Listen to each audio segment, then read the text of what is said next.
अगर आप फेलियर को अटेंशन नहीं देंगे तो आपको सक्सेस कभी भी नहीं मिलेगी। अर्थात अगर आप कोई भी पहली बार एग्ज़ाम दे रहे हैं, कोई भी एग्ज़ाम का प्रिपरेशन कर रहे हैं और पहली बार वो एग्ज़ाम दिए होंगे, तो मान लीजिए उसमें आप फेल हो गए, बट आप उस समय फेल नहीं होते हैं। आप फेल तब होते हैं जब आप उस फेलियर को अटेंशन नहीं देंगे। अगर आप उस फेलियर को अटेंशन दीजिएगा, एनालाइज कीजिएगा कि कहाँ पे मिस्टेक्स हुआ, कहाँ पे गलतियाँ हुई, क्या क्या मैं इम्प्रूव कर सकता हूँ, क्या मैं सुधार सकता हूँ, ये मैं कर सकता था बट नहीं कर पाया।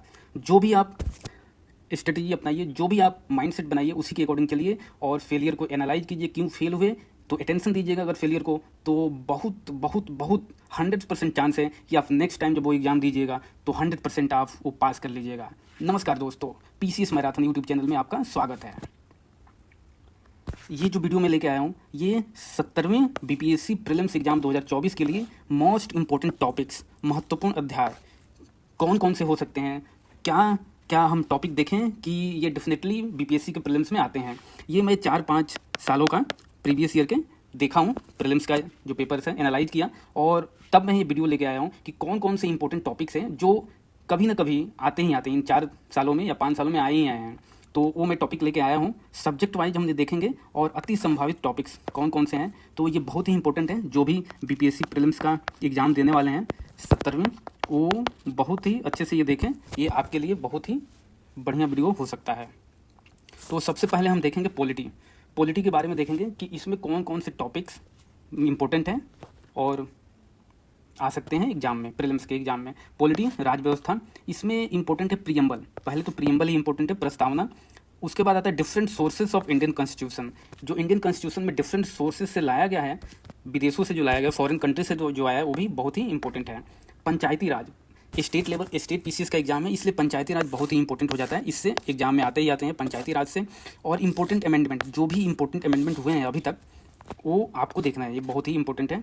इंपॉर्टेंट आर्टिकल, वहीं इंपॉर्टेंट आर्टिकल बहुत ही एग्जाम में पूछ ले जाते हैं कि किस आर्टिकल में कौन सा प्रोविजन है। तो इसमें फंडामेंटल राइट्स हो गया, डीपीएसपी हो गया, ड्यूटीज हो गए, फंडामेंटल ड्यूटी, कर्तव्य, प्रेसिडेंट से रिलेटेड, कोर्ट से रिलेटेड जो भी है, इलेक्शन कमीशन, क्योंकि अभी लोकसभा का इलेक्शन हुआ है तो इलेक्शन कमीशन बहुत ही इंपॉर्टेंट हो जाता है। और इमरजेंसी प्रोविजन किसमें क्या क्या है, कितने मंथ तक लगा रहता है, फाइनेंस कमीशन किस आर्टिकल में है। और जो शेड्यूल्स है, ऑल शेड्यूल्स, अनुसूचियाँ बोलते हैं, कितने शेड्यूल से 12 के 12 याद रखने हैं आपको। और किस सूची में क्या क्या प्रोविजन है ये आपको याद रखना है। और कौन सी सूची किस अमेंडमेंट से आया वो भी आपको याद रखना है। ये भी आजकल इंपॉर्टेंट हो जाता है, किस पार्ट में कौन सा प्रोविजन या आर्टिकल है। अभी तक कितने 25 पार्ट हैं, तो आप देख लीजिएगा किस किस पार्ट में कौन कौन कितने कितने आर्टिकल आते हैं, कौन से प्रोविजन है, बहुत ही इंपॉर्टेंट है। फिर हम आते हैं हिस्ट्री में आते हैं इतिहास में हम अगर एंशियंट की बात करें, प्राचीन इतिहास की, तो इसमें महाजनपदा, जितने भी है महाजनपदा, 16 महाजनपदा है, और जो बिहार में है वो और इम्पोर्टेंट हो जाता है। और हड़प्पा सभ्यता में कहाँ कहाँ क्या मिला, हड़प्पा सिविलाइजेशन जो है किस जगह पे क्या मिला और वो किस स्टेट में है, ये भी बहुत ही इंपॉर्टेंट है। मगध किंगडम के जितने भी डायनेस्टी हुए, वंश हुए, वो बहुत ही इंपॉर्टेंट है। इसमें खास करके मौर्य डायनेस्टी और गुप्ता डायनेस्टी जो है वो बहुत ही इंपॉर्टेंट है। इसके अशोका हो गया, चंद्रगुप्त मौर्य हो गया, गुप्ता पीरियड के जो चंद्रगुप्त द्वितीय हो गए, कुमारगुप्त हो गए, समुद्रगुप्त हो गए, तो बहुत ही इंपॉर्टेंट है। जैन एंड बुद्धिज्म, ये भी वेरी वेरी इंपॉर्टेंट है। जैन समितियाँ कहाँ हुई, बुद्धिज्म की संगति कहाँ हुई, कहाँ कहाँ पे हुए बुद्धा, महावीर, ये बहुत ही इंपॉर्टेंट है। सभी वंश का पहला और लास्ट राजा आपको देखना है, ये बहुत ही इंपॉर्टेंट है। और इसमें विदेशी यात्री, कौन कौन विदेशी यात्री आए, कहाँ से आए, किस लिए आए, ये बहुत ही इंपॉर्टेंट है। और ये है संगम पीरियड, साउथ इंडिया का जो है संगम पीरियड, इसमें पल्लवा एंड चोला और संगम पीरियड का बहुत ही इंपॉर्टेंट है। और जो बुक्स इसमें लिखी गई, जो लिखी गई वो बहुत ही इंपॉर्टेंट है। और इसमें पर्सनालिटी, जो फेमस पर्सनालिटी है यहाँ पे, फेमस व्यक्तित्व, उसको भी हम देखेंगे। अब बात करते हैं हम मिडिवल इंडिया की, मध्यकालीन भारत की। इसमें दिल्ली सल्तनत बहुत ही इंपॉर्टेंट है। दिल्ली सल्तनत में भी इल्तुतमिश का जो है काल है, तुगलक वंश का है, और जो खिलजी का है, ये बहुत ही इंपॉर्टेंट हो जाता है। और इसमें कौन कौन से डिपार्टमेंट सेट हुए, कौन कौन से डिपार्टमेंट बनाए गए, वो भी बहुत ही इंपॉर्टेंट है। मुगल काल इंपॉर्टेंट है। और विदेशी यात्री कौन कौन से आए, दिल्ली सल्तनत हो गया, मुगल काल हो गया। और बुक्स, इसमें कौन कौन से बुक्स लिखे गए, वो भी बहुत ही इंपॉर्टेंट है। मुगल काल में कौन कौन से युद्ध बैटल लड़े गए, ये बहुत ही इंपॉर्टेंट है। और मुगल काल में अकबर और औरंगजेब का बहुत ही इंपॉर्टेंट हो जाता है। फिर आते हैं हम साउथ इंडिया में, तो विजयनगर है। और ये सेंट्रल इंडिया में शिवाजी का जो शासन रहा है वो इंपॉर्टेंट है। और विजयनगर बहुत इंपॉर्टेंट है। और विदेशी यात्री बहुत ही इंपॉर्टेंट है। अब आते हैं मॉडर्न इंडिया पे, आधुनिक भारत में। तो विदेशी कंपनियां कौन कौन सी आई, किस डेट में आई, कब और कहाँ पे इन्होंने कंपनी अपनी इस्टेब्लिश की, ये बहुत ही इंपॉर्टेंट है। गवर्नर जनरल और वाइसराय, जो भी गवर्नर हुए, गवर्नर जनरल हुए, वाइसराय हुए, इनके शासनकाल में जो इंपॉर्टेंट इवेंट हुए हैं, जो कमेटी बैठी है और जो बैटल हुए हैं, जो लड़ाइयाँ लड़ी गई है, युद्ध लड़ी गई है इनके कार्यकाल में, वो बहुत ही इंपॉर्टेंट हो जाते हैं। कौन कौन सा रिवोल्ट हुआ? आईएनसी अधिवेशन, इंडियन नेशनल कांग्रेस का अधिवेशन जो हुआ है वो बहुत ही इंपॉर्टेंट है, और जो बिहार में हुआ है वो भी बहुत ही इंपॉर्टेंट है। फिर आते हैं गांधी युग में। गांधी युग में जो घटनाएं घटी है वो बहुत ही इंपॉर्टेंट हो जाती है। इनसे रिलेटेड जो भी है कि क्विट इंडिया मूवमेंट हो गया, नॉन कोऑपरेशन मूवमेंट हो गया, तो ये बहुत ही जो भी गांधी से रिलेटेड हो गया, बुक्स हो गए, वो बहुत ही इंपॉर्टेंट है। फेमस व्यक्ति इस टाइम जो हुए हैं वो बहुत ही इंपॉर्टेंट है। बाल गंगाधर तिलक, एनी बेसेंट, जो आईएनसी के अध्यक्ष रहे हैं वो भी बहुत ही इंपॉर्टेंट हो गया है। लाल बाल पाल बोलते हैं, वो भी इंपॉर्टेंट है। सब फेमस पर्सनालिटी, ये भी एक बार देख लीजिएगा। और जो इस टाइम बुक्स और न्यूज़पेपर छपी वो भी बहुत ही इंपॉर्टेंट है। जो अब बात करते हैं हम जियोग्राफी की। जियोग्राफी में भूगोल की बात करेंगे तो सॉइल, मिट्टी इंपॉर्टेंट है। माउंटेन, कौन कौन से पहाड़ है इंडिया में या अदर कंट्री में, फॉरेन कंट्री में भी जो इंपॉर्टेंट माउंटेन है वो बहुत ही इंपॉर्टेंट है। वन हो गया, कौन कौन से किस टाइप्स के वन होते हैं, ये इंपॉर्टेंट है। रिवर, नदियों की बात करें तो इंडिया में और फॉरेन में, विदेशों में भी जो नदियाँ हैं वो बहुत ही इंपॉर्टेंट है। और मैप, इसमें मैप भी बहुत ही इंपॉर्टेंट हो जाता है। वर्ल्ड मैप कि ब्लैक सी के अराउंड कौन सी कंट्री है, मेडिटेरेनियन सी के अराउंड कौन सी देश है, रेड सी, कैस्पियन सी, तो इसके अराउंड देश आप देख लीजिएगा, देश कौन कौन से हैं। वर्ल्ड माउंटेन, वर्ल्ड रिवर, ये मैंने बताया है, ये भी इंपॉर्टेंट है। और मल्टीपर्पज प्रोजेक्ट किस किस नदी पे बना हुआ है, किस नदी पे बना हुआ है, चिनाब हो गया, ये बहुत ही पूछता है। कहाँ कहाँ है थर्मल पावर प्रोजेक्ट, कहाँ, ये बहुत है। और फिर बात करते हैं खनिज कहाँ कहाँ है, बिहार में खनिज कहाँ है, इंडिया में कौन से खनिज किस स्टेट में ज़्यादा मिलता है, ज़्यादा प्रोड्यूस होता है। और सम एग्रीकल्चर प्रोडक्शन की गेहूँ सबसे ज़्यादा कहाँ होता है, फल सबसे ज़्यादा कहाँ होता है, इस टाइप के, तो ये भी इंपॉर्टेंट है। रिवोल्यूशन की बात किया जाए तो ग्रीन रिवोल्यूशन है, गोल्डन रिवोल्यूशन है, ग्रे रिवोल्यूशन है, सिल्वर रिवोल्यूशन है, तो सारे रिवोल्यूशन इंपॉर्टेंट है, तो ये भी देख लीजिएगा। वोल्केनो, ज्वालामुखी, इंडिया में और विदेशों में कहाँ कहाँ, फॉरेन कंट्री में कौन कौन से वोल्केनो, ये इंपॉर्टेंट है। इन्वायरमेंट की बात की जाए तो इन्वायरमेंट, पर्यावरण, ये भूगोल में ही आता है, तो इसमें इन्वायरमेंट से कमी पूछा जाता है। जैसे नेशनल पार्क आपको याद रखना पड़ेगा, बायोस्फीयर रिजर्व कौन किस स्टेट में है, ग्लोबल वार्मिंग और ग्रीन हाउस गैस में कंपोजिशन क्या क्या है, और हेरिटेज साइट कितने हैं, हेरिटेज साइट जो मिले हुए हैं वो क्या क्या है, रामसर स्थल जो मिला हुआ है, रामसर साइट्स है, इसके बारे में भी। इकोनॉमी की बात करें, अर्थशास्त्र, तो इसमें बेसिक कंसेप्ट आपको आना चाहिए, बेसिक कंसेप्ट, क्योंकि ये स्टेटमेंट वाला जो क्वेश्चन आएगा उसमें बेसिक कंसेप्ट आपको क्लियर करने की जरूरत है। जैसे जीडीपी हो गया, इन्फ्लेशन हो गया, बैंक रेट क्या होता है, फिजिकल डिफिसिट क्या होता है, बजट इन सर्वे में जो टर्म आए, या बजट कितना का बजट है, इसमें रुपये का कहाँ आ रहा है, कहाँ जा रहा है, किस स्कीम में लग रहा है कितना रुपया, ये बहुत ही ज़रूरी है। और 5 ईयर प्लान, जो 5 ईयर प्लान चला आया है मोदी गवर्नमेंट तक, उसके पहले तो प्लानिंग कमीशन, 5 ईयर प्लान, तो कौन प्लान किस नाम से जाना जाता है, किस प्लान में क्या क्या हुआ, तो ये आपको याद रखना पड़ेगा।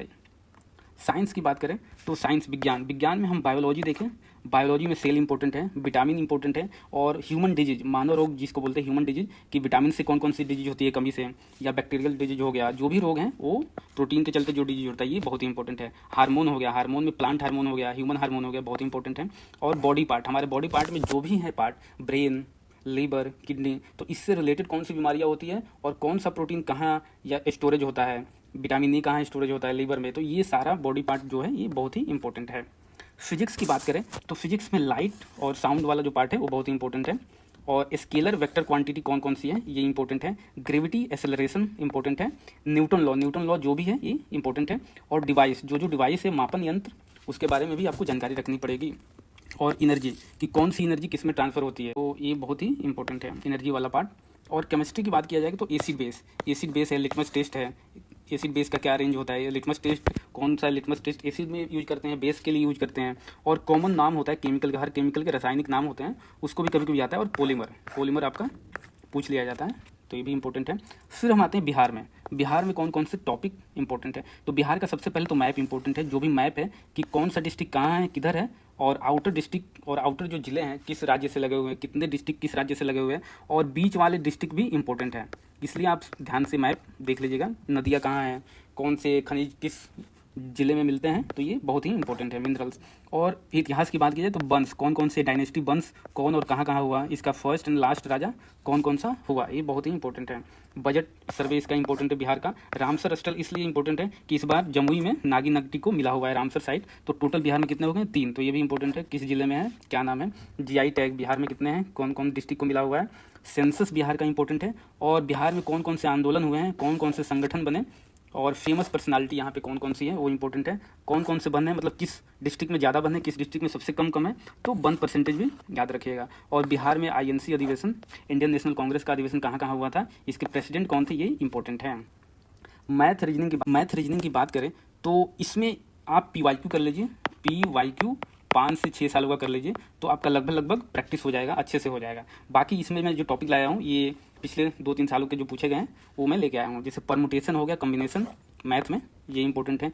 प्रॉफिट एंड लॉस से क्वेश्चन आए हुए हैं। फार्मूला आपको याद रखना है, सिंपल फार्मूला कि एरिया, क्षेत्रफल का, परिमिति का, त्रिभुज हो गया, आयत का, ये याद रखना है आप लोग। परसेंटेज आता है, परसेंटेज पूछ लिया जाता है, ये आपको याद रखने। और रीजनिंग की बात करें तो रीजनिंग में आपको मिसिंग नंबर पूछा जाता है। Missing number in the sense 2 type का होता है, एक तो ऐसे बॉक्स में रहेगा और यहाँ पे पूछा जाएगा तो यहाँ पे क्या आएगा। दूसरा टाइप होता है इस तरह का होता है, ये दिया रहेगा कुछ नंबर और बीच में खाली रहेगा, तो यहाँ पे पूछा जाता है कि क्या नंबर आएगा। कोड नंबर मतलब ABCD इक्वल टू इतना होता है, तो पूछ देगा इतना मतलब क्या होगा, ये होता है। फिर ये होता है कि नॉर्थ वेस्ट साउथ डायरेक्शन में जो जाते हैं कि पहले नॉर्थ में चला, फिर साउथ में चला गया, फिर ईस्ट में चला गया, तो कितनी दूरी है, तो ये इंपॉर्टेंट है, ये प्रैक्टिस कर लीजिएगा। फिर ब्लड रिलेशन का जो क्वेश्चन आता है ये बहुत ही इंपॉर्टेंट है। कभी कभी हाथ मिलाने का भी आता है, कितने, 10 आदमी है तो कितने लोगों से हाथ मिलाया, तो ये इंपॉर्टेंट हो गया। फिर कभी कभी कैलेंडर का भी आ जाता है, तो एक बार देख लीजिएगा। फिर हम बात करते हैं करेंट अफेयर्स की। समसामयिक करेंट अफेयर्स हो बिहार का हो या नेशनल इंटरनेशनल लेवल का हो, तो इसके लिए मैंने अलग से एक वीडियो बना रखा है कि कैसे पढ़ना है, तो वो आप वीडियो जाके देख सकते हैं करंट अफेयर के सेक्शन में, प्लेलिस्ट में। और दूसरी बात है कि हमें कब से कब तक का पढ़ना है बिहार प्रीलिम्स के लिए, तो अक्टूबर 2023 से अगस्त 2024 तक हमें पढ़ना है current affair Bihar and national and international का। तो ये मैं इंपॉर्टेंट टॉपिक लेके आया हूँ, तो आप देख सकते हैं। तो ये टॉपिक आप कवर कर लीजिएगा, तो लगभग आप सारे टॉपिक कवर कर लीजिएगा, बहुत ही इंपॉर्टेंट है। तो 1-2 बार आप देख लीजिए और अपने पेज पे लिख के सामने चिपका लीजिए जहाँ आप स्टडी करते हैं, कि हमेशा दिखता रहे और वो छूटे नहीं कोई भी टॉपिक। तो चलिए मिलते हैं फिर नेक्स्ट वीडियो में, तब तक के लिए नमस्कार।